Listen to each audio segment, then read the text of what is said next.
അല്ലാഹുവിന്റെ പ്രവാചകൻ സല്ലല്ലാഹു അലൈഹി വസല്ലമ തങ്ങളോട് ആയിഷ ബീബി റളിയല്ലാഹു തആല അൻഹ അവിടുന്ന് ചോദിക്കുന്നു, നബിയേ യാ റസൂലല്ലാഹ്, അല്ലാഹുവിന്റെ പ്രവാചകരെ, ഫഹൽ യദ്കുറൂന അഹ്ലീകും യൗമൽ ഖിയാമ. ആയിഷ ബീബി റളിയല്ലാഹു തആല അൻഹ പെട്ടെന്ന് അല്ലാഹുവിന്റെ പ്രവാചകനോടൊരു ചോദ്യം ചോദിക്കുകയാണ്.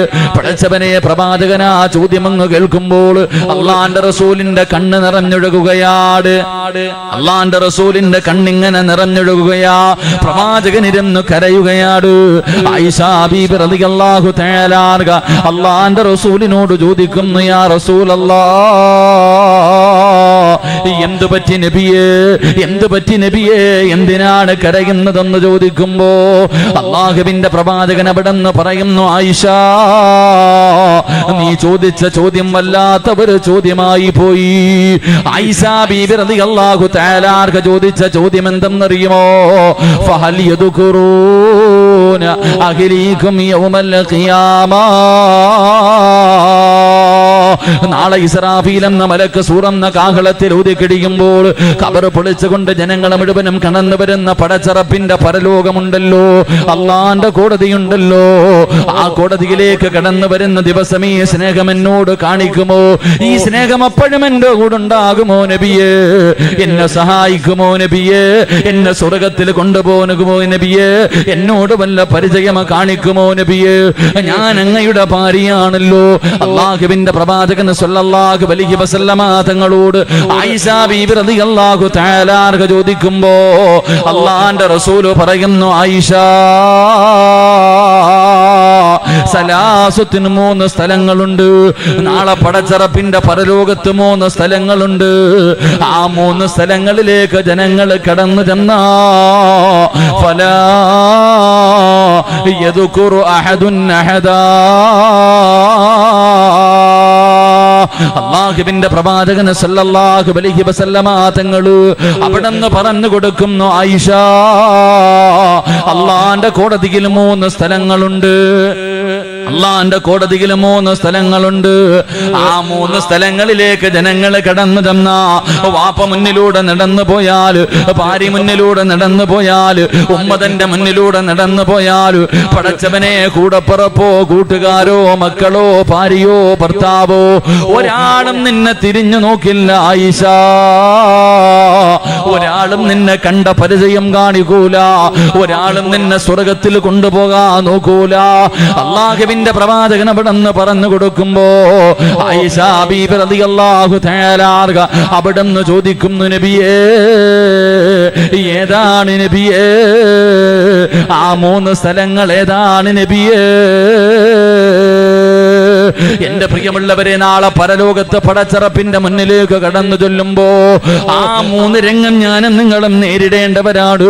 അവിടെ ചെന്ന് കഴിഞ്ഞാ പിന്നെ ഒരാളും നിന്റെ കൂടെ ഉണ്ടാകില്ല. അല്ലാഹുവിന്റെ റസൂൽ ഒന്നാമതായി പറയുകയാണ്, പടച്ചുറപ്പ് വിചാരണ ചെയ്യുന്ന സമയമുണ്ടല്ലോ, അല്ലാഹു ഹിസാബ് ചെയ്യുന്ന സമയമുണ്ടല്ലോ. ഈ ജീവിതത്തിൽ ജീവിക്കുന്ന കാലയളവിൽ ചെയ്തു കൂട്ടിയത് മുഴുവനും നാളെ പിടിച്ചു നിർത്തിയിട്ട് അല്ലാഹു എണ്ണി എണ്ണി ചോദിക്കുന്ന ആ രംഗമുണ്ടല്ലോ, ആ രംഗം നിന്നെ ഒരാളും സഹായിക്കില്ല. രണ്ടാമതായിട്ട് അല്ലാഹുവിന്റെ റസൂൽ പറഞ്ഞു കൊടുക്കുകയാണ്, നന്മതിന്മ എഴുതിയ കിതാബ് തൂക്കുന്ന രംഗമുണ്ടല്ലോ, മീസാൻ എന്ന് പറയുന്ന ത്രാസുണ്ടല്ലോ. ആ ത്രാസിന്റെ മുന്നിലെത്തിയ ഒരാളും നിന്റെ കൂടെ ഉണ്ടാകില്ല. ഒരാളും നിന്റെ കൂടെ ഉണ്ടാകില്ല. 3ാമത്തെ സ്ഥലം ഏതാണ് നബിയേ? അല്ലാഹുവിന്റെ റസൂല് പറഞ്ഞു, ആയിഷ, നരകത്തിന്റെ മുകളിലൂടെ പടച്ചറപ്പ് വലിച്ചു കെട്ടിയിരിക്കുന്ന സിറാത്ത് എന്ന് പറയുന്ന പാലമുണ്ടല്ലോ, ആ പാലത്തിന്റെ മുമ്പിൽ എത്തിക്കഴിഞ്ഞാ ഫലാ യദ്കുറു അഹദുൻ അഹദാ. പിന്നെ ഒരു മനുഷ്യനും നിന്നെ തിരിഞ്ഞു നോക്കില്ല എന്ന് പ്രവാചകൻ അവിടെ നിന്ന് പറയുമ്പോ, എന്റെ പ്രിയമുള്ളവരെ, സിറാത്ത് എന്ന് പറയുന്ന ഒരു പാലം നമുക്ക് കടക്കേണ്ടവരാ. ആ പാലത്തിലൂടെ നമുക്ക് സ്വർഗത്തിൽ എത്താൻ കഴിയൂ. ആ വഴിയല്ലാതെ മറ്റൊരു വഴിയില്ല. ആ സിറാത്ത് എന്ന പാലത്തിന്റെ മുകളിലൂടെയല്ലാതെ ഈ ലോകത്ത് ഒരു മനുഷ്യനും നാളെ പടച്ചറപ്പിന്റെ സ്വർഗത്തിൽ എത്താൻ കഴിയില്ല. അല്ലാഹുവിന്റെ പ്രവാചകൻ അവിടെ നിന്ന് പറയുകയാ, എന്റെ പ്രിയമുള്ളവരെ, സിറാത്ത് എന്ന് പറയുന്ന പാലത്തെ കുറിച്ച് പഠിക്കുന്നവരാണ്. അല്ലാഹുവിന്റെ പ്രവാചകൻ അവിടെ നിന്ന് പറയുന്നു, അസ്സിറാത്തു അലാ ജഹന്നം മിസ്ല ഹർഫി സൈഫി. അല്ലാഹുവിന്റെ പ്രവാചകൻ അവിടെ നിന്ന് പറയുകയാ, നരകത്തിന്റെ മുകളിലൂടെ പടച്ചറപ്പ് വലിച്ചു കെട്ടിയിരിക്കുന്ന ഒരു പാലമാണ് സിറാത്ത്. പെണ്ണെ, ഒരു മുടി 7 മുറിച്ചിട്ട് അതിലൊരംശം എത്ര നേർമയുള്ളതാണോ അതുപോലെയാണ് സിറാത്ത് എന്ന പാലം. വല്ലാത്ത ഇരുളാട്, വല്ലാത്ത വാളിന്റെ അഗ്രഭാഗത്തിനേക്കാളും മൂർച്ചയുള്ളതാ, വല്ലാത്ത വഴിവഴുപ്പാട്. ലക്ഷക്കണക്കിന് കിലോമീറ്ററുകൾ നീളമുള്ള പാലമെന്ന്, അതാ ലക്ഷക്കണക്കിന് കിലോമീറ്റർ നീളമുള്ള ഒരു പാലമാണ് സിറാത്ത് എന്ന പാലമെന്ന് അഷ്റഫുൽ ഖൽഖ് നബി മുഹമ്മദ് മുസ്തഫ സല്ലല്ലാഹു അലൈഹി വസല്ലമ തങ്ങൾ പറയുന്നു, നരകത്തിന്റെ മുകളിലൂടെ അള്ളാഹു വലിച്ചു കെട്ടിയിരിക്കണ സിറാത്ത് എന്ന് പറയുന്ന ഒരു പാലമുണ്ട്. ഈ പാലത്തിലൂടെ സ്വർഗത്തിൽ പോകാൻ പറ്റൂ, വേറെ ഒരു വഴിയില്ല. ആരായാലും ഇതിന്റെ മുകളിൽ കൂടെ തന്നെ പോകണം, നടക്കണം, കാലുവെച്ച് നടക്കണം. ആ പാലത്തിന്റെ മുകളിലൂടെ സ്വർഗത്തിലെത്താൻ കഴിയൂ. ഈ പാലത്തിനാണെങ്കിൽ വല്ലാത്ത നേർമയാ. ഒരു മുടി 7 മുറിച്ചു, അതിലൊരംശം നമ്മൾ നോക്കുമ്പോ എത്ര നേർമയാണോ അതേപോലത്തെ നേർമയായി ഈ പാലത്തിന്. വാളിന്റെ അഗ്രഭാഗത്തിനേക്കാൾ വല്ലാത്ത മൂർച്ച, വല്ലാത്ത ഇരുള്, വല്ലാത്ത വഴുവഴുപ്പ്. പടച്ചവനെ, ലക്ഷക്കണക്കിന് കിലോമീറ്ററുകൾ നീളമുണ്ടെന്ന ഈ പാലത്തിന്. പല പല ഹദീസുകളുണ്ട്. 15,000 വർഷത്തെ വഴിദൂരമുണ്ട്, 50,000 വർഷത്തെ വഴിദൂരമുണ്ട്, 75,000 വർഷത്തെ വഴിദൂരമുണ്ടെന്നൊക്കെ ഹദീസിന്റെ കിതാബുകളിൽ നമുക്ക് കാണാം. എന്റെ പ്രിയപ്പെട്ടവരെ, ഏറ്റവും ഇറക്കവും നിരപ്പുമായിട്ട് കോടാനുകോടി വർഷം സഞ്ചരിച്ചാലേ സ്വർഗത്തിലെത്താൻ കഴിയും. അവിടത്തെ ഒരു ദിവസം പ്രവാചകൻ സല്ലല്ലാഹു അലൈഹി വസല്ലമ തങ്ങൾ പറഞ്ഞു, ഈ ദുനിയാവിലെ 50,000 കൊല്ലമാണെന്ന് നബി മുഹമ്മദ് മുസ്തഫ. നബി മുഹമ്മദ് മുസ്തഫ നബി മുഹമ്മദ് മുസ്തഫ നബി മുഹമ്മദ് മുസ്തഫ സല്ലല്ലാഹു അലൈഹി വസല്ലമ തങ്ങൾ പറയുന്നു, ഇവിടത്തെ 50,000 കൊല്ലമാണ് അവിടത്തെ ഒരു ദിവസം. അപ്പൊ എത്ര കൊല്ലം നടന്നാലേ നമ്മളൊന്ന് സ്വർഗത്തിൽ ചെല്ലുക? അള്ളാഹു ഭാഗ്യം തരുമാറാകട്ടെ. എത്ര കോടാനി വർഷം നമ്മൾ സഞ്ചരിച്ചാലാ ഈ സിറാത്ത് ഒന്ന് കടന്ന് സ്വർഗമെത്തുക? നരകത്തിന്റെ മുകളിലാണ്. നരകത്തിന്റെ കൊളുത്തുകൾ ഇങ്ങനെ പാഞ്ഞു നടക്കുന്നു. ജനങ്ങൾ ഇങ്ങനെ കോരിയിട്ട് കൊണ്ടുപോവാ.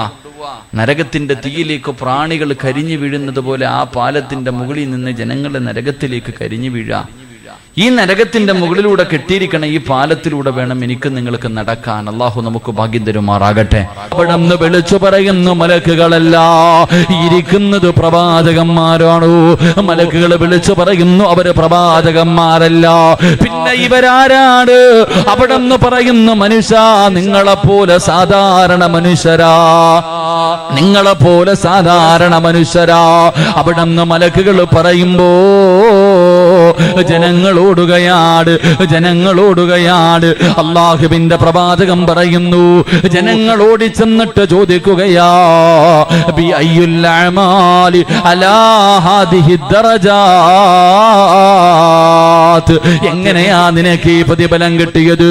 ഈ സദസ്സിൽ ഒരുമിച്ച് കൂടിയവര് നാളെ മുഖം പ്രകാശിക്കുന്നവരായി, സ്വർണത്തിന്റെ രോമങ്ങളുമായി, സ്വർണത്തിന്റെ പാത്രവുമായി, സ്വർണത്തിന്റെ സിംഹാസനത്തിൽ നീ നാളെ പടച്ചറപ്പിന്റെ പരലോകത്തിങ്ങനെ ഇരിക്കുമ്പോ പലരും വന്നിട്ട് നിന്നോട് ചോദിക്കും, നിനക്ക് ഈ പ്രതിഫലം കിട്ടിയത് എങ്ങനെയാ?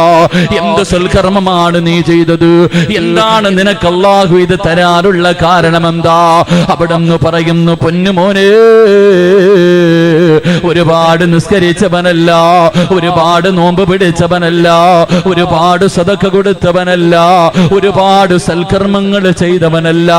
പിന്നെ അല്ലാഹു ഈ പ്രതിഫലം പ്രതിഫലം തരാനുള്ള കാരണം എന്തെന്നറിയുമോ? അല്ലാഹു എനിക്ക് ഈ പദവി തരാനുള്ള കാരണം എന്തെന്നറിയുമോ? അവിടെന്ന് പറയുകയാണ്, ബൽ കുന്നാ നുഹാഫിദു അലാ സ്വലവാത്തിൽ ഖംസി മഅൽ അവിടെന്ന് പറയുകയാ, അല്ലാഹു എനിക്ക് ഈ പദവി തരാനുള്ള കാരണം എന്തെന്നറിയുമോ? 5 നേരം അല്ലാഹുവിന്റെ പള്ളിയിൽ നിന്ന് ബാങ്ക് വിളിച്ചാ പള്ളിയിലേക്ക് നടന്നു പോയി ജമാഅത്തായി നിസ്കരിച്ചതിന് പടച്ചറപ്പ് തന്ന പ്രതിഫലമാ എന്ന് പറയുമെന്ന് പ്രവാചകൻ പറയുമ്പോ, എന്റെ പ്രിയപ്പെട്ട മുസ്ലിമേ, അള്ളാന്റെ പള്ളിയിൽ പോയി നിസ്കരിക്കുന്ന ഒരു മനുഷ്യർ കിട്ടുന്ന പ്രതിഫലം ഇതാണ്. അള്ളാന്റെ റസൂൽ എവിടെന്ന് പറഞ്ഞു തരുമ്പോ, അള്ളാഹു നിനക്ക് കൈ തന്നല്ലോ, അള്ളാഹു നിനക്ക് കണ്ണ് തന്നല്ലോ, അള്ളാഹു നിനക്ക് ആരോഗ്യം തന്നല്ലോ, എന്തേ നിനക്ക് കഴിയാത്തത്? എന്തേ പള്ളിയിലേക്ക് പോകാ, എന്തേ നമസ്കരിക്കാ പോകാ നിനക്ക് തോന്നാത്തതെന്താ? അള്ളാഹുവിന്റെ പ്രവാചകന്റെ മുന്നിലേക്ക് 2 കണ്ണിനും കാഴ്ചയില്ലാത്ത ഉമ്മ മക്തൂം റളിയല്ലാഹു തആല അൻഹു അള്ളാന്റെ റസൂലിന്റെ ചാരത്ത് വന്നിട്ട് ചോദിക്കുന്നു, നബിയേ യാ റസൂലല്ലാഹ്, അള്ളാഹുവിന്റെ പ്രവാചകരെ, എനിക്ക് കണ്ണിന് കാഴ്ചയില്ലാത്തവനാട്, ഞാൻ ജന്മനാ കണ്ണിന് കാഴ്ചയില്ലാത്തവനാട്, പള്ളിയിൽ വന്ന് നിസ്കരിക്കണമെന്ന് വല്ലാത്ത ആഗ്രഹമുണ്ട്. ഒരാളുടെ സഹായമില്ലാതെ എനിക്ക് പള്ളിയിൽ വന്ന് നമസ്കരിക്കാൻ കഴിയുന്നില്ല. ചില സമയങ്ങളിൽ എന്നെ കൊണ്ടുവരാൻ ആളെ കിട്ടുന്നില്ല. അതുകൊണ്ട് നബിയേ, ഞാൻ എന്റെ വീട്ടിലൊന്ന് നിസ്കരിച്ചു കൊള്ളട്ടെ നബിയേ, എന്നെ കൊണ്ടുവരാൻ ആരെയും കിട്ടാതെ വരുമ്പോ ഞാനൊന്ന് പള്ളിയിൽ നിസ്കരിച്ചോട്ടെ എന്ന് ഉമ്മ മക്തൂം റളിയല്ലാഹു തആല അൻഹു അല്ലാഹുവിന്റെ പ്രവാചകനോട് ചോദിക്കുമ്പോ, അവിടെന്ന് പറഞ്ഞ മറുപടി എന്തെന്നറിയുമോ? ബാങ്ക് വിളിക്കുന്ന ശബ്ദം നിന്റെ വീട്ടിൽ കേൾക്കുമോ? നഅം യാ റസൂലല്ലാഹ്, ബാങ്ക് വിളിക്കുന്ന ശബ്ദം എന്റെ വീട്ടിൽ കേൾക്കാൻ നബിയേ. ആ കണ്ണിന് കാഴ്ചയില്ലാത്ത ചെറുപ്പക്കാരനായ സ്വഹാബിയോട് അള്ളാന്റെ റസൂല് പറഞ്ഞതെന്തെന്നറിയുമോ? പടച്ചവനെ, ഒരു കയറെടുത്തിട്ട് പള്ളിയുടെ മുന്നിൽ കെട്ടണം, മറുഭാഗം നിന്റെ വീട്ടിൽ കെട്ടണം, എന്നിട്ട് അതിൽ പിടിച്ചിട്ടാണെങ്കിലും പള്ളിയിൽ വന്ന് നിസ്കരിക്കണേ എന്ന് അള്ളാഹുവിന്റെ പ്രവാചകന് കണ്ണിന് കാഴ്ചയില്ലാത്ത ഒരു സ്വഹാബിയോട് അവിടെ നിന്ന് പറഞ്ഞു എന്ന് ചരിത്രം പഠിപ്പിക്കുമ്പോ, എന്റെ പ്രിയമുള്ളവരെ, നമുക്ക് അള്ളാഹു എന്ത് പ്രയാസവാദെന്നത്. നിന്റെ കണ്ണിന് അല്ലാഹു കാഴ്ച തന്നല്ലോ, നിന്റെ ചെവിക്ക് അല്ലാഹു കേൾവി തന്നല്ലോ, നിന്റെ കൈകാലിന് അല്ലാഹു സ്വാധീനം തന്നല്ലോ, നിനക്ക് ആരോഗ്യം തന്നല്ലോ, എന്നിട്ട് പോലും പള്ളിയിലേക്ക് പോയി നിസ്കരിക്കാൻ നമുക്ക് വല്ലാത്ത മടിയാണ്. എന്റെ പ്രിയമുള്ളവരെ, മഹാനായ അനസ് ഇബ്നു മാലിക് റളിയല്ലാഹു തആല അൻഹു പറയുകയാ, നിനക്ക് അല്ലാഹനെ കാണണോ? നിനക്ക് അല്ലാഹനെ കാണാൻ ആഗ്രഹമുണ്ടോ? നിന്റെ വീടിന്റെ ചാരത്ത് ബാങ്ക് വിളിക്കുന്ന ശബ്ദം കേട്ടാൽ അവിടെന്ന് തങ്ങൾ പറയുകയാണ്, അല്ലാഹുവിന്റെ പ്രവാചകന്റെ കാലഘട്ടത്തില് മുനാഫിക്കീങ്ങളല്ലാതെ എല്ലാവരും പള്ളിയിൽ വരുമായിരുന്നു. നടക്കാൻ സുഖമില്ലാത്തവർ, രോഗികൾ 2 പേരുടെ ചുമലിൽ കൈവച്ചിട്ടാണെങ്കിലും പള്ളിയിൽ വന്ന് നിസ്കരിക്കുമായിരുന്നു എന്ന് പറയുമ്പോ, അല്ലാഹനെ കാണണ്ടേ, പടച്ചറപ്പിന്റെ കാണാൻ നിനക്ക് ആഗ്രഹമുണ്ടെങ്കിൽ 5 നേരം നിസ്കരിക്കണേ എന്നവിടെ നിന്ന് പറഞ്ഞു തരുമ്പോ, അല്ലാഹുവിന്റെ പള്ളികളിൽ ദുആ ചെയ്യുന്നത് കേട്ടവരാണല്ലോ. അല്ലാഹുമ്മ ബാരിക് ലനാ ഫീ റജബിൻ വ ശഅബാൻ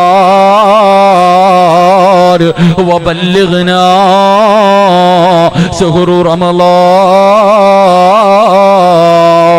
പടച്ചവനെ അല്ലാഹുവേ, റമളാൻ മാസത്തിന് സ്വാഗതം അരുളിയിട്ട് പടച്ചുറപ്പിനോട് ദുആ ചെയ്തുകൊണ്ടിരുന്നു. റജബ് മാസം നമ്മളോട് വിട പറഞ്ഞു. ശഅബാനിലൂടെ ഞാനും നിങ്ങളും കടന്നു പോകുമ്പോ, അല്ലാഹുവേ, ഈ പരിശുദ്ധമായ മാസങ്ങൾ കടന്നു വന്നിട്ട് പോലും ഈ ചെറുപ്പക്കാരാ, നിനക്കെന്തേ തോന്നാത്തത്? നിനക്കൊന്ന് നിസ്കരിക്കാ തോന്നാത്തതെന്താ? പടച്ചവനെ, ചിലര് പള്ളിയിൽ പോകുന്നവരുണ്ട്. അവരല്ലാഹുവേ പടച്ചവനെ ആകെ ആഴ്ചയിൽ ഒരിക്കലാണ് പോകുന്നത്. വെള്ളിയാഴ്ച ദിവസം ഇമാമ ഖുത്ബയിൽ നിന്ന് 2ാമത്തെ ഖുത്ബ കഴിഞ്ഞു ഇറങ്ങുന്ന സമയത്താണ് ചാടി കീറുന്നത്. അല്ലാഹ്, ഒന്ന് തീർന്നിരുന്നെങ്കിൽ ഓടാമായിരുന്നു റബ്ബേ. വെള്ളത്തിൽ കിടന്നവര് മത്സ്യത്തിനെ എടുത്ത് കരയിലിട്ടതുപോലെ അത് വെള്ളത്തിലേക്ക് പോകാ പിടയുന്നത് പോലെ പള്ളിക്കകത്ത് കയറിയാ എങ്ങനെയെങ്കിലും ഒന്ന് തീർന്നാ മതി, ഓടിയാ മതിയല്ലോ. ചിലർക്ക് നമസ്കാരം കളിയാണ്, ചിലർക്ക് നമസ്കാരം തമാശയാണ്. പടച്ചവനെ അതിലൂടെ നരകത്തിൽ പോകുന്ന ഒരു വിഭാഗമുണ്ട്. നമസ്കരിച്ചിട്ട് നരകത്തിലേക്ക് പോകുന്ന ഒരു വിഭാഗമുണ്ട്. അല്ലാഹുവിന്റെ പ്രവാചകൻ സല്ലല്ലാഹു അലൈഹി വസല്ലമ തങ്ങൾ ഒരിക്കൽ നോക്കുമ്പോ ഒരു സഹാബി നമസ്കരിച്ചു കൊണ്ടിരിക്കുകയാ. അതാ നമസ്കാരത്തിന്റെ ഇടയിൽ തന്റെ താടി നേരെയാക്കുകയാണ്. നമസ്കരിച്ചു കൊണ്ടിരിക്കുമ്പോ തന്റെ താടി ഇങ്ങനെ നേരെയാക്കുന്ന ഒരു സ്വഹാബിയെ കണ്ടു. അല്ലാഹുവിന്റെ പ്രവാചകൻ നമസ്കാരം കഴിഞ്ഞപ്പോ അടുത്ത് വിളിച്ചിട്ട് ചോദിക്കുന്നു, മനുഷ്യ നിനക്ക് അല്ലാഹുവിനെ പേടിയില്ലേ? നിനക്ക് പടച്ചറപ്പിനെ പേടിയില്ലാതെ പോയല്ലോ, അതുകൊണ്ടാണ് നീ നമസ്കാരത്തിൽ ഇങ്ങനെ താടി നേരെയാക്കുന്നത്. അള്ളാന്റെ റസൂല് പറഞ്ഞ മറുപടി എന്തെന്നറിയുവോ? നീ മരിച്ചു പോയാൽ എന്റെ ഉമ്മത്തായിട്ടാ മരിച്ചു പോയതെന്ന് നീ കരുതല്ലേ. നമസ്കരിച്ചു കൊണ്ടിരുന്നപ്പോ തന്റെ താടിയൊന്ന് നേരെയാക്കിയ സ്വഹാബിയോട് അള്ളാന്റെ റസൂൽ അവിടെ നിന്ന് പറയുമ്പോ മഹാനായ ഹുദൈഫ റളിയല്ലാഹു തആല അൻഹു പടച്ചവനെ പെട്ടെന്ന് നമസ്കരിക്കുന്ന ഒരു ചെറുപ്പക്കാരനെ കണ്ടപ്പോ സുജൂദും റുകൂഉം നേരെയല്ലാതെ ധൃതിയിൽ നമസ്കരിക്കുന്ന ഒരു ചെറുപ്പക്കാരന് ഒരാളെ കാണുകയാണ്. മഹാനായ ഹുദൈഫ റളിയല്ലാഹു തആല അൻഹു അവിടുന്ന് ചോദിച്ചു, നിസ്കരിക്കാൻ തുടങ്ങിയിട്ട് എത്ര കൊല്ലമായി? 40 കൊല്ലമായി തങ്ങള്. ഹുദൈഫ റളിയല്ലാഹു തആല അൻഹു പറഞ്ഞതെന്തെന്നറിയുവോ? 40 കൊല്ലത്തെ നിസ്കാരം വെറുതെയായി പോയി, 40 കൊല്ലത്തെ നിസ്കാരം കളിയായി പോയി. മരിച്ചു പോയാ അല്ലാഹുവിന്റെ പ്രവാചകന്റെ ഉമ്മത്തായിട്ടാണ് മരിച്ചതെന്ന് നീ കരുതല്ലേ. പടച്ചവരെ അല്ലാഹുവേ അവിടെന്ന് പറയുമ്പോ എന്റെ പ്രിയമുള്ള ചെറുപ്പക്കാരാ, മോനെ നമസ്കരിക്കുമ്പോഴല്ലേടാ നീ നിന്റെ മുടി നേരെയാക്കുന്നത്, പടച്ചവനെ കൈമടക്കുന്നത്, അല്ലാഹുവേ ശരീരം ചൊറിയുന്നത്, അല്ലാഹുവേ പരസ്പരം അങ്ങോട്ടും ഇങ്ങോട്ടും കൈകാലുകൾ ഇടിച്ച് കളിക്കുന്നത്, ഫോൺ വരുന്നത് പോലും എടുക്കുന്നത് ആ സമയത്താണ്. എന്റെ പ്രിയമുള്ള സഹോദരങ്ങളെ, കളിയാട്.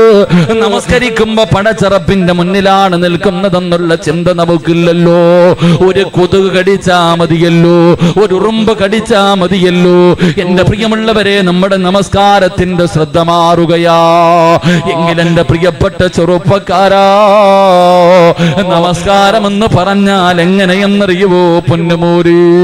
കൈകെട്ടിക്കഴിഞ്ഞാ അല്ലാഹുവേ ഒരു മനുഷ്യന്റെ അവസ്ഥ എങ്ങനെയെന്നറിയുവോ? മഹാനായ ഉർവത്ത് ബിൻ സുബൈർ റളിയല്ലാഹു തആല അൻഹു എങ്ങനെയാണ് നമസ്കരിക്കേണ്ടതെന്നറിയുമോ? എങ്ങനെയാണ് നമസ്കരിക്കേണ്ടതെന്നറിയുമോ? മഹാനായ ഉർവത്ത് ബിൻ സുബൈർ റളിയല്ലാഹു തആല അൻഹു തന്റെ കാലിങ്ങനെ പഴുക്കുകയാ, തന്റെ കാലിങ്ങനെ പഴുക്കുകയാണ്. വൈദ്യന്മാരെ കാണിച്ചപ്പോ അവര് പറഞ്ഞു, ഉർവ തങ്ങള് ഈ കാല് മുറിച്ചു മാറ്റിയില്ലെങ്കിൽ പഴുപ്പ് മുകളിലേക്ക് കയറാൻ സാധ്യതയുണ്ട്, അതുകൊണ്ട് കാല് മുറിച്ചു മാറ്റണം. ഉർവത്ത് ബിൻ സുബൈർ റളിയല്ലാഹു പറഞ്ഞു, കുഴപ്പമില്ല. എന്റെ പ്രിയമുള്ളവരെ, പിന്നെയും ഇങ്ങനെ നടക്കുകയാണ്. കാലിന്റെ പഴുപ്പ് മുട്ടുവരെയെത്തി. ഉർവത്ത് ബിൻ സുബൈർ റളിയല്ലാഹു തആല അൻഹു രണ്ടാമതും വൈദ്യന്മാരുടെ മുന്നിലെത്തി. അവര് പറഞ്ഞു, തങ്ങള് മുട്ട് വെച്ച് കാല് മുറിച്ചു മാറ്റണം, മുട്ടിന്റെ ഭാഗം വെച്ച് കാല് മുറിച്ചു മാറ്റണം, ഇല്ലെങ്കിൽ പഴുപ്പ് മുകളിലേക്ക് കയറും, വല്ലാത്ത പ്രയാസമാകുമെന്ന് പറയുമ്പോ അവര് പറഞ്ഞു, കാല് മുറിച്ചു മാറ്റലല്ലാതെ മറ്റൊരു പോൺ വഴിയില്ല. അവസാനം ഉർവതങ്ങൾ സമ്മതിക്കുകയാണ്. ഉർവത്ത് ബിൻ സുബൈർ റളിയല്ലാഹു തആല അൻഹുവിന്റെ കാല് മുറിക്കുന്നതിന് വേണ്ടി അതാ വൈദ്യന്മാര് കടന്നു വരികയാണ്. ഒരു പാത്രത്തിൽ ലഹരി കൊണ്ടുവരികയാ, ഒരു പാത്രത്തിൽ കള്ള് കൊണ്ടുവരികയാണ്. ഉർവത്ത് ബിൻ സുബൈർ റളിയല്ലാഹു തആല അൻഹുവിനോട് പറഞ്ഞു, ഇത് കുടിക്കാ. കാരണം എന്തെന്നറിയുവോ? എന്തിനാണ് ഇത് കുടിക്കുന്നതെന്ന് ചോദിക്കുമ്പോ അവര് പറയുന്ന ഉർവതങ്ങള്, ഇത് കുടിച്ചാൽ വേദന അറിയില്ലല്ലോ. അല്ലാഹുവേ, ഇത് മുറിക്കുന്ന സമയത്ത്, അങ്ങയുടെ കാല് മുറിക്കുന്ന സമയത്ത് വേദന അറിയാതിരിക്കാനാണ് ഈ ലഹരിയൊന്ന് കുടിക്കാൻ പറയുമ്പോ തങ്ങള് പറഞ്ഞു, മരിച്ചാലും ഞാൻ കള്ളു കുടിക്കൂല, മരിച്ചാലും ഞാൻ കള്ളു കുടിക്കൂല. നിങ്ങൾക്ക് എന്റെ കാലല്ലേ മുറിക്കേണ്ടത്, അതിന് കള്ളു കുടിക്കേണ്ട ആവശ്യമില്ല, ലഹരി തിന്നണ്ട് ലഹരി കുടിക്കേണ്ട ആവശ്യമില്ല. ഉർവത്തുബ്നു സുബൈർ റളിയല്ലാഹു തആല അൻഹു അവിടുന്ന് പറഞ്ഞു, ഞാൻ 2 റക്അത്ത് നിസ്കരിക്കാം, നമസ്കാരത്തിലേക്ക് കൈകെട്ടി കഴിയുമെങ്കിലും നിങ്ങൾ എന്റെ കാല് മുറിച്ചു മാറ്റിക്കോ. എന്റെ പ്രിയമുള്ള ചെറുപ്പക്കാരാ, ഉർവത്തുബ്നു സുബൈർ റളിയല്ലാഹു തആല അൻഹു അവിടുന്ന് വുളുവെടുക്കുകയാണ്, അവിടുന്ന് വുളുവെടുക്കുകയാണ്. എന്നിട്ട് പടച്ചുറപ്പിന്റെ മുന്നിലേക്ക് കടന്നു വന്നിട്ട്, അല്ലാഹ് വജ്ഹതു വജ്ഹിയ ലില്ലദീ ഫതറ സമാവാതി വൽ അർളു, അല്ലാഹുവോട് പറയുന്നു, റബ്ബേ എന്റെ ജീവിതം നിനക്കുള്ളതാണല്ലോ എന്ന് പറഞ്ഞിട്ട് അവിടുന്ന് കൈകെട്ടുകയാണ്. അല്ലാഹ് എന്നിട്ട് അവിടുന്ന് ഫാത്തിഹ ഓതുകയാണ്. അതാ ഫാത്തിഹ കഴിഞ്ഞു, സൂറത്ത് ഓതാ തുടങ്ങുമ്പോ വൈദ്യന്മാര് കടന്നു വന്നിട്ട് ഉർവ തങ്ങളുടെ കാല് മുറിക്കുകയാ. ഒരു മരുന്നും കൊടുക്കാതെ, അല്ലാഹുവേ മയക്കാതെ തന്റെ പച്ചക്കാലിങ്ങനെ വെട്ടിമുറിക്കുകയാണ്. ഉർവത്തുബ്നു സുബൈർ റളിയല്ലാഹു തആല അൻഹു അറിയുന്നില്ല, നമസ്കാരത്തിലാണ്. തന്റെ കാലിങ്ങനെ പച്ചയായി വെട്ടിമുറിക്കുകയാ. ഉർവതങ്ങളൊന്നും അറിയുന്നില്ല, നമസ്കാരത്തിലാ. അവിടത്തെ കാലങ്ങ് മുറിച്ചു മാറ്റി. ഉർവതങ്ങൾ അറിഞ്ഞില്ല, ഉർവതങ്ങൾ അറിഞ്ഞില്ല. അവസാനം രക്തം നിൽക്കുന്നില്ല, മുറിച്ച കാലിനും രക്തം ഇങ്ങനെ ഒഴുകുകയാണ്. പടച്ചവരെ, രക്തം നിൽക്കുന്നതിന് വേണ്ടി അവര് ചെയ്തതെന്തെന്നറിയുവോ? സൈത്തെണ്ണ തിളപ്പിക്കുകയാണ്. സൈത്തെണ്ണ തിളപ്പിച്ചിട്ട് അല്ലാഹ് അതാ മുറിച്ച കാലി എണ്ണയിലേക്ക് മുക്കുമ്പോ സുബ്ഹാനല്ലാഹ്, തിളച്ച എണ്ണയ്ക്കകത്തേക്ക് തന്റെ മുറിച്ച കാലങ്ങ് മുക്കുമ്പോ ഉർവ തങ്ങളങ്ങ് പിടഞ്ഞ് താഴെ വീഴുകയാ. ബോധമങ്ങ് നഷ്ടപ്പെട്ടു പോയി. പടച്ചവരെ, ഉർവ തങ്ങള് ബോധമില്ലാതെ കിടക്കുമ്പോ കുടുംബക്കാര് കടന്നു വരികയാണ്. ഉർവ തങ്ങൾക്ക് 7 മക്കളുണ്ടായിരുന്നു. ആ 7 മക്കളിൽ 7ാമത്തെ ഒരു ചെറിയ മകനുണ്ടല്ലോ, അവനെ ഒട്ടകം ചവിട്ടിയിട്ട് മരിച്ചുപോയി. തന്റെ പൊന്നാര ചെറിയ മകനുണ്ടല്ലോ, ഒട്ടകത്തിന്റെ ചവിട്ട് കൊണ്ടിട്ട് മരിച്ചുപോയി. അല്ലാഹ്, കുടുംബക്കാരും വൈദ്യന്മാരും വല്ലാത്ത വേദനയിലാ. ബോധം വരുമ്പോ ആദ്യം എന്താണ് പറയേണ്ടത്? കാല് മുറിച്ച് മാറ്റിയെന്നോ, തന്റെ പൊന്നാര മകൻ മരിച്ചതാണോ പറയേണ്ടത്?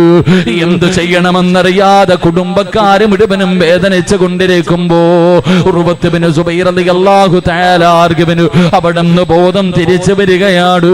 അതാ വൈദ്യന്മാര് പറഞ്ഞു, തങ്ങള് അങ്ങയുടെ കാല് മുറിച്ചു മാറ്റി തങ്ങള്. ഉർവത്തുബ്നു സുബൈർ റളിയല്ലാഹു തആല അൻഹു അവിടുന്ന് പറഞ്ഞു, അൽഹംദുലില്ലാഹ്,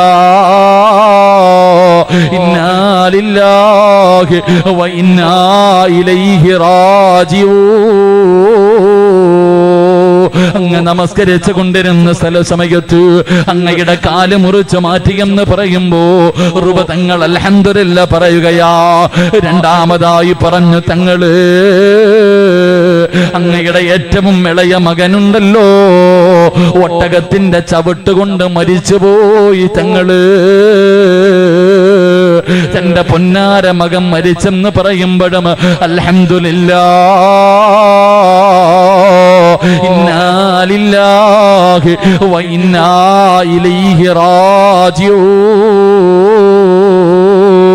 ജനങ്ങൾ മുഴുവനും അത്ഭുതത്തോടെ നിൽക്കുകയാണ്. എന്തൊരു മനുഷ്യനാ പടച്ചവര്. കാല് മുറിച്ചു മാറ്റിയപ്പോ തന്റെ പൊന്നാര മകൻ മരിച്ചെന്ന് പറഞ്ഞപ്പോഴും അൽഹംദുലില്ലാ പറയുകയാണല്ലോ. ജനങ്ങൾ ചോദിച്ച ഉറുബതങ്ങള് എന്തിനാണ് അൽഹംദുലില്ലാ പറഞ്ഞത്? പറഞ്ഞ മറുപടി എന്തെന്നറിയോ? അല്ലാഹു 2 കൈയും 2 കാലും എനിക്ക് തന്നു. ഒന്നല്ലേ അല്ലാഹു തിരിച്ചെടുത്തുള്ളൂ. അല്ലാഹു എനിക്ക് 1 കാല് ബാക്കി തന്നല്ലോ. അതുകൊണ്ട് അൽഹംദുലില്ലാ. രണ്ടാമത് പറഞ്ഞത് എന്തിനെന്നറിയോ? 7 മക്കളെ തന്നിട്ട് അല്ലാഹു 1 തിരിച്ചെടുത്തുള്ളൂ. 6 എനിക്ക് തന്നല്ലോ. അതുകൊണ്ട് അൽഹംദുലില്ലാ. ഉറുവതങ്ങൾ അവിടെന്ന് പറയുകയാ. ജനങ്ങൾ മുഴുവനും അത്ഭുതത്തോടെ നിൽക്കുമ്പോ ഉറുവതങ്ങളിരുന്ന് കരയുകയാണ്.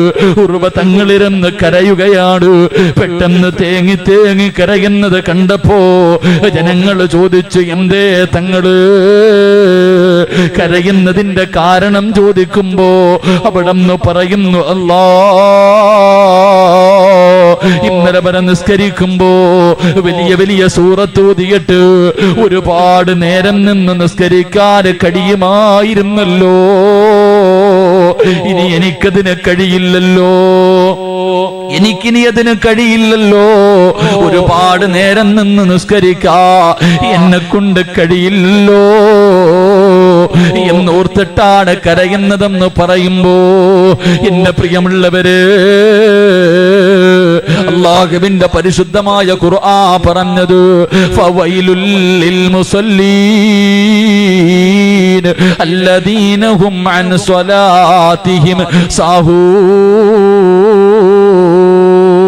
അല്ലാഹുവിന്റെ വിശുദ്ധമായ ഖുർആൻ പറഞ്ഞത്, എന്റെ പ്രിയമുള്ളവരെ, ഫവൈലുൽ ലിൽ മുസല്ലീൻ, നമസ്കരിക്കുന്നവർക്കാണ് വൈലെന്ന നരകം. എങ്ങനെ നിസ്കരിക്കുന്നത് നമുക്കെന്നറിയുവോ? കളിയും തമാശയുമായ ഭയഭക്തി ഇല്ലാതെ തോന്നിയതുപോലെ കാക്ക കൊത്തുന്നത് പോലെ കടന്ന് കോപ്രായം കാണിക്കുന്ന ചെറുപ്പക്കാരാ, പൊന്നുമോനെ, നിനക്ക് വൈലെന്ന് പറയുന്ന നരകമുണ്ടെന്ന് അല്ലാഹുവിന്റെ വിശുദ്ധമായ ഖുർആൻ പറയുമ്പോ എന്റെ പ്രിയമുള്ളവര്, മഹാനായ നബി മുഹമ്മദ് മുസ്തഫ സല്ലല്ലാഹു അലൈഹി വസല്ലമ തങ്ങൾ പറയുകയോ, എന്റെ പ്രിയമുള്ളവര്, ജീവിതത്തിൽ ചെയ്തു പോയ പാപങ്ങൾ മുഴുവനും അല്ലാഹു പുറത്തു തരണോ? ഒരൊറ്റ 5 മിനിറ്റ് കൊണ്ട് നീ നിന്റെ 30 കൊല്ലം 40 കൊല്ലം 50 കൊല്ലം 60 കൊല്ലം നീ നിന്റെ ജീവിതത്തിൽ ചെയ്തു പോയ പാപങ്ങൾ മുഴുവനും കേവലം 5 മിനിറ്റ് കൊണ്ട് കഴുകി കളയണോ ചെറുപ്പക്കാരാ? കഴുകി കളയണോ പെങ്ങള്? അല്ലാഹുവിന്റെ പ്രവാചകൻ അവിടെന്ന് പറയുകയോ, അല്ലാഹുവിന്റെ റസൂല് പറയുകയോ, 2 റക്അത്ത് നിസ്കരിച്ചാൽ ഏതെങ്കിലും ഒരു മനുഷ്യൻ 1 വഖത്ത് നമസ്കാരം അല്ലാഹുവിനെ ഭയന്നുകൊണ്ട് നിസ്കരിച്ചിട്ട് ഇറങ്ങുമ്പോ അവന്റെ പാപങ്ങൾ മുഴുവനും പുറത്ത് അവന്റെ ഉമ്മ പ്രസവിച്ചതുപോലെ ഒരു പാപവും ചെയ്യാത്തവനെ പോലെ പള്ളിയുടെ പായിൽ നിന്ന് ഇറങ്ങുമെന്ന് നബി മുഹമ്മദ് മുസ്തഫ സല്ലല്ലാഹു അലൈഹി വസല്ലം. അല്ലാഹുവിന്റെ റസൂല് പറയാ, നമസ്കരിക്കേണ്ട രീതിയിൽ ഒരു മനുഷ്യൻ 2 റക്അത്ത് നിസ്കരിച്ചാൽ മതി, കൂടുതലൊന്നും വേണ്ട. 1 വഖത്ത് നിസ്കാരം ആരെങ്കിലും ഭയഭക്തിയോടുകൂടി നിസ്കരിച്ചിട്ട് പിരിയുമ്പോ അവന്റെ ജീവിതത്തിൽ ചെയ്തു പോയ എല്ലാ പാപങ്ങളും അള്ളാഹു പുറത്തു കൊടുക്കുമെന്ന് നബി മുഹമ്മദ് മുസ്തഫ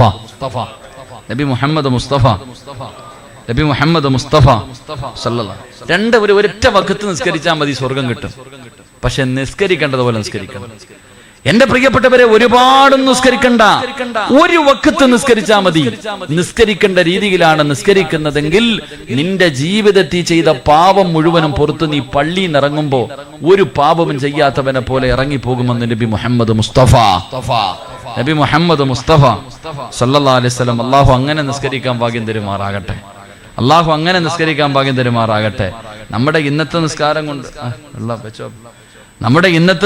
കൊണ്ട് നമുക്ക് സ്വർഗമൊന്നും കിട്ടൂല, നമുക്ക് നരകത്തിൽ സീറ്റ് ഉറപ്പിക്കാം. അങ്ങനെ നമ്മുടെ നിസ്കാരം അള്ളാഹു നമുക്ക് ഭാഗ്യം നൽകി അനുഗ്രഹിക്കുമാറാകട്ടെ.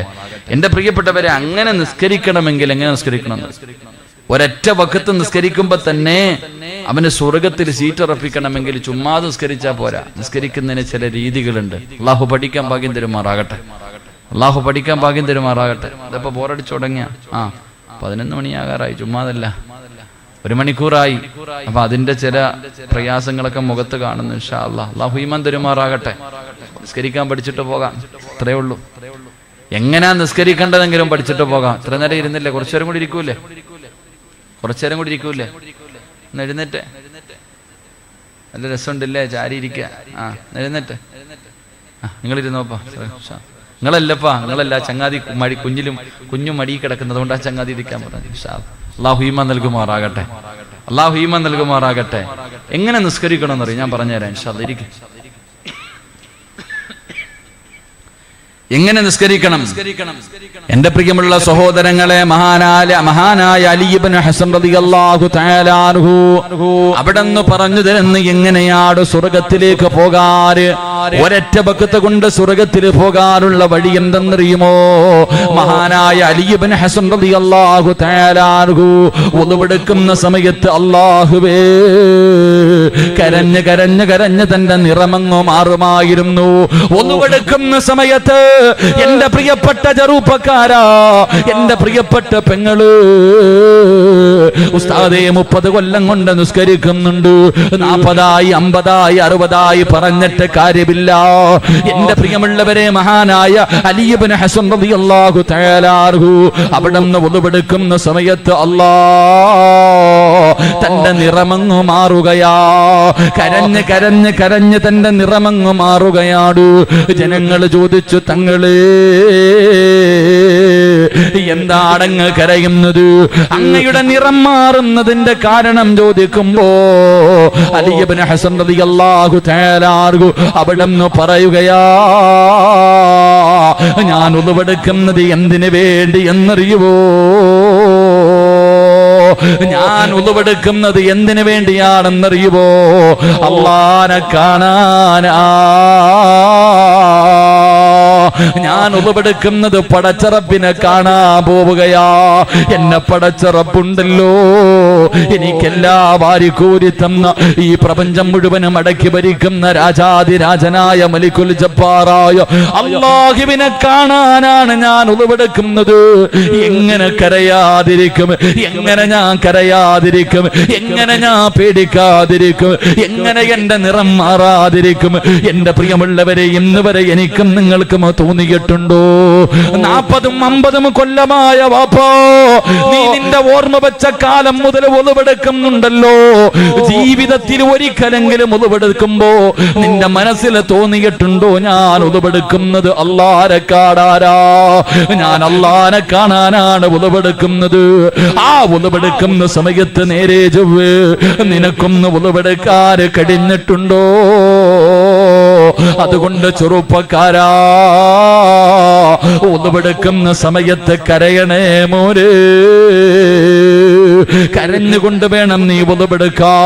കാരണം നീ അല്ലാഹനെ കാണാനാണ് ഉളുവെടുക്കുന്നത്, അല്ലാഹന്റെ മുന്നിലേക്ക് പോകാനാണ് ഉളുവെടുക്കുന്നത്. അലി ഇബ്നു ഹസൻ റളിയല്ലാഹു തആല അൻഹു പറയുകയാ, അങ്ങനെ കരഞ്ഞുകൊണ്ട് പേടിച്ച് വിറച്ചുകൊണ്ട് ഉളുവെടുത്തു. എന്നിട്ട് നിസ്കരിക്കുന്നതിന് വേണ്ടി പള്ളിക്കകത്തേക്ക് കടക്കുകയാ. അല്ലാഹന്റെ ഭവനത്തിന്റെ അകത്ത് കയറി പടച്ചവനെ മുഅദ്ദിന് ഇഖാമത്ത് കൊടുക്കുന്നത് വരെ നീ ഇരിക്കണമല്ലോ. എങ്ങനെ ഇരിക്കണമെന്നറിയുവോ? പള്ളിക്കകത്തിരിക്കേണ്ടത് എങ്ങനെയെന്നറിയുവോ? നമുക്കതറിയില്ലല്ലോ. നമുക്ക് പള്ളികളുടെ വിലയറിയില്ലല്ലോ. അല്ലാ, പള്ളിക്കകത്തിരുന്ന് രാഷ്ട്രീയം പറയുന്നവരുണ്ട്, തമാശ പറയുന്നവരുണ്ട്, പച്ചയിറച്ചി തിന്നുന്നവരുണ്ട്, ഇമാമിന്റെ കുറ്റം പറയുന്നവരുണ്ട്, നാട്ടുകാരുടെ പോരായ്മകൾ പറയുന്നവരുണ്ട്. എങ്കിൽ എന്റെ പ്രിയമുള്ളവര്, അല്ലാഹുവിന്റെ പ്രവാചകൻ അവിടെ നിന്ന് പറഞ്ഞു, 6 സ്ഥലങ്ങളിൽ സംസാരിക്കല്ലേ, 6 സമയങ്ങളിൽ 6 സ്ഥലങ്ങളിൽ അല്ലാഹുവേ അവിടെ നിന്ന് പറയുകയാണ്, 6 സമയങ്ങളിൽ നീ ദുനിയാവിന്റെ കാര്യം പറയാ പാടില്ല. പറഞ്ഞാ 30 കൊല്ലത്തെ അമല് നഷ്ടപ്പെട്ടു പോയി വാപ്പാ. 30 കൊല്ലം നിസ്കരിച്ചത്, ഖുർആൻ ഓതിയത്, സദഖ കൊടുത്തത്, സ്വലാത്ത് പറഞ്ഞത്, സൽക്കർമ്മങ്ങൾ ചെയ്തത്, 30 കൊല്ലം നീ കഷ്ടപ്പെട്ടത് മുഴുവനും വെറുതെയായി പോവുകയാണ്. അല്ലാഹുവിന്റെ പ്രവാചകർ അവിടെ നിന്ന് പറയുന്ന ഒരു സ്ഥലമേതെന്നറിയുവോ? അള്ളാന്റെ പള്ളിക്കകത്തിരുന്ന് സംസാരിക്കല്ലേ. നിനക്ക് നിന്റെ കൂട്ടുകാരനോട് വിശേഷം തിരക്കാനുള്ള സ്ഥലമല്ല, കുടുംബക്കാരൻ ചോദിക്കാനുള്ള സ്ഥലമല്ല, രാഷ്ട്രീയം പറയാനുള്ള സ്ഥലമല്ല. അള്ളാന്റെ പള്ളിക്കകത്തിരുന്നിട്ട് ദുനിയാവിന്റെ കാര്യം ഒരു മനുഷ്യന് ഒറ്റ പ്രാവശ്യം സംസാരിച്ചോ അവന്റെ 30 കൊല്ലത്തെ അമല് നഷ്ടപ്പെടുമെന്ന് മഹാനായ സയ്യിദുനാ അലി ഇബ്നു അബീ ത്വാലിബ് റളിയല്ലാഹു തആല അൻഹു പറയുകയോ, അതുകൊണ്ട് ഒറ്റ വഖത്ത് കൊണ്ട് നിനക്ക് സ്വർഗ്ഗത്തിൽ പോകണമെങ്കിൽ 2 അള്ളാന്റെ പള്ളിക്കകത്ത് കയറിയിട്ട് ഇഖാമത്ത് കൊടുക്കുന്നത് വരെ ഇരിക്കുമല്ലോ. ആയിരിക്കുന്ന സമയത്ത് നിനക്ക് ചിന്ത വരേണ്ടത് എന്തെന്നറിയുവോ? 6 അടി മണ്ണാണ് വാപ്പാ. നിനക്ക് കബറാണ് ഓർമ്മ വരേണ്ടത്. ആ പള്ളിയുടെ പരിസരത്ത് കിടക്കുന്ന കബറാളികളുണ്ടല്ലോ, നിനക്കും എവിടെയോ ഒരു സ്ഥലമുണ്ട്. ആ പള്ളിക്കാട്ടിൽ എവിടെയോ നിനക്കൊരു സ്ഥലമുണ്ട്. അതുകൊണ്ട് അല്ലാഹുവേ, നിസ്കാരപ്പായിലിരിക്കുന്ന സമയത്ത് പെണ്ണ് നിനക്ക് ഓർമ്മ വരേണ്ടത് 6 അടി മണ്ണാ. അല്ലാഹുവിന്റെ റസൂല് പറയുന്നു, ഖബറിന്റെ ചിന്തയാ മരണത്തിന് ശേഷമുള്ള ജീവിതമാ. എന്റെ പ്രിയമുള്ളവരെ, മൂന്നാമതായി അല്ലാഹുവേ ഇഖാമത്ത് കൊടുത്തു. മരണചിന്തയോടുകൂടി ഇരിക്കുകയാണ്. ഇഖാമത്ത് കൊടുത്തു. നമസ്കരിക്കുന്നതിന് വേണ്ടി എഴുന്നേറ്റ് നിൽക്കുമ്പോ നീ ചിന്തിക്കേണ്ടത് എന്തെന്നറിയോ? അല്ലാ, ഇതെന്റെ അവസാന നിസ്കാരമാണ് റബ്ബേ. ഇതെന്റെ ജീവിതത്തിൽ അവസാനത്തെ നിസ്കാരമോ. ഇനി ഒരിക്കലും എനിക്കതിന് കഴിയില്ല. ഈ നമസ്കാരത്തിന്റെ സലാം വീട്ടിയാ ഞാൻ മരിക്കുകയാണ് റബ്ബേ. അസ്റായീൽ എന്നെ കൊണ്ടുപോകുമല്ലാ. ഇനി എനിക്ക് നിസ്കരിക്കാൻ കഴിയില്ല. എനിക്ക് വേണ്ടി നാട്ടുകാരെ മയ്യത്ത് നമസ്കരിക്കുകയാണ്. ഇതെന്റെ ജീവിതത്തിൽ അവസാനത്തെ നിസ്കാരമാണല്ലോ എന്നോർത്തുകൊണ്ട് അല്ലാഹുവേ നമസ്കരിക്കാൻ വേണ്ടി നിയ്യത്ത് ചെയ്യുകയാണ്. റബ്ബേ, അവസാനത്തെ കാര്യം എന്തെന്നറിയുവോ? മോനെ, കൈകെട്ടിയിട്ട് നീ നിസ്കരിക്കുമ്പോ നീ ചിന്തിക്കേണ്ടതല്ലാ, ഞാൻ എവിടെയാണ് നിൽക്കുന്നതെന്നറിയോ? ഞാൻ എവിടെയാണ് നിൽക്കുന്നത്? എന്നെ പടച്ച റബ്ബിന്റെ മുന്നിലാ. എന്നെ പടച്ച റബ്ബ് ഒരു മറയുമില്ലാതെ എന്റെ കണ്ണിന്റെ മുന്നിൽ നിൽക്കുന്നല്ലോ അല്ലാ. ഞാൻ അല്ലാഹനെ കാണുന്നില്ലെങ്കിലും അല്ലാഹ് എന്നെ കാണുന്നുണ്ടല്ലോ എന്ന രീതിയോടുകൂടി വേണം നീ നിസ്കാരത്തിൽ നിൽക്കാ. അള്ളാന്റെ റസൂല് പറയുന്നു, പൊന്നുമോനെ, നമസ്കരിക്കുന്നതിന് വേണ്ടി നീ കൈകെട്ടിക്കടിഞ്ഞ വലതുഭാഗത്ത് റബ്ബേ ഒരു മലക്ക് നിൽക്കുന്നുണ്ട്, ഇടതുഭാഗത്ത് ശൈത്താൻ നിൽക്കുന്നുണ്ട്. എന്നിട്ട് നീ നമസ്കരിക്കുന്നതിന് വേണ്ടി കൈകെട്ടിക്കടിയുമ്പോ ഇടതുഭാഗത്ത് നിൽക്കുന്ന ശൈത്താൻ നീ മറന്നുപോയ കാര്യങ്ങൾ മുഴുവനും നിന്നെ ഓർമ്മപ്പെടുത്തുകയാ. നീ മറന്നുപോയ പല കാര്യങ്ങളും ശൈത്താൻ നിന്നെ ഇങ്ങനെ ഓർമ്മപ്പെടുത്തുകയാണ്. വലതുഭാഗത്ത് നിൽക്കുന്ന മലക്ക് നിന്നോട് പറയുന്നു, മോനെ, അവൻ പറയുന്നത് കേൾക്കല്ലേടാ. നീ അള്ളാന്റെ മുന്നിലാ, നീ നിൽക്കുന്നത് പടച്ചറപ്പിന്റെ മുന്നിലാ. നിന്നെ അള്ള കാണുന്നുണ്ടടാ, നിന്റെ കണ്ണിന്റെ മുന്നിൽ റബ്ബ് നിൽക്കുന്നുണ്ടടാ. അവൻ പറയുന്നത് കേൾക്കല്ലേ, ഭയഭക്തിയോടുകൂടി നിസ്കരിക്കടാ എന്ന് വലതുഭാഗത്ത് നിന്ന് മലക്കിങ്ങനെ പറഞ്ഞു തരികയാ. എന്റെ പ്രിയമുള്ളവരെ, അല്ലാ ശൈത്താൻ പറയുന്നതും കേട്ട് നമസ്കരിച്ചിട്ട് വെളിയിലേക്ക് അതാ നമസ്കാരം കഴിഞ്ഞ് സലാം വീട്ടുമ്പോ ആ മലക്ക് പറയുന്നു, എടാ ശപിക്കപ്പെട്ടവര്, എടാ നശിച്ചവര്, എടാ വൃത്തികെട്ടവര്, ഞാൻ പറഞ്ഞത് നീയൊന്ന് കേട്ടിരുന്നെങ്കില്, ഞാൻ പറഞ്ഞത് നീയൊന്ന് അനുസരിച്ചിരുന്നെങ്കില് നിനക്ക് അല്ലാഹു തരുന്ന പ്രതിഫലം എന്തെന്നറിയോ? നിന്റെ ജീവിതത്തിൽ ഇന്ന് വരെ ചെയ്ത പാപങ്ങൾ അല്ലാഹു പുറത്തു തരുമായിരുന്നു. എന്നെ നീ നിഷേധിച്ചല്ലോ, എന്നെ നീ കളിയാക്കിയല്ലോ, ഞാൻ പറഞ്ഞതനുസരിച്ചില്ലല്ലോ, ശൈത്താന്റെ ചതിയിൽ പെട്ടുപോയല്ലോ. നമസ്കാരം കഴിഞ്ഞ് പള്ളിയിൽ നിന്നിറങ്ങുമ്പോ ആ മലക്ക് നിന്നെ ശപിക്കുമെന്ന് നബി മുഹമ്മദ് മുസ്തഫ സല്ലല്ലാഹു അലൈഹി വസല്ലമ തങ്ങൾ പറയുകയാ. ആ മലക്ക് പറഞ്ഞതാണ് നീ കേട്ടതെങ്കിൽ മലക്ക് പറയുന്നു, മർഹബാ അല്ലാഹുവേ നിനക്ക് സ്വാഗതം അരുളുകയാണ്.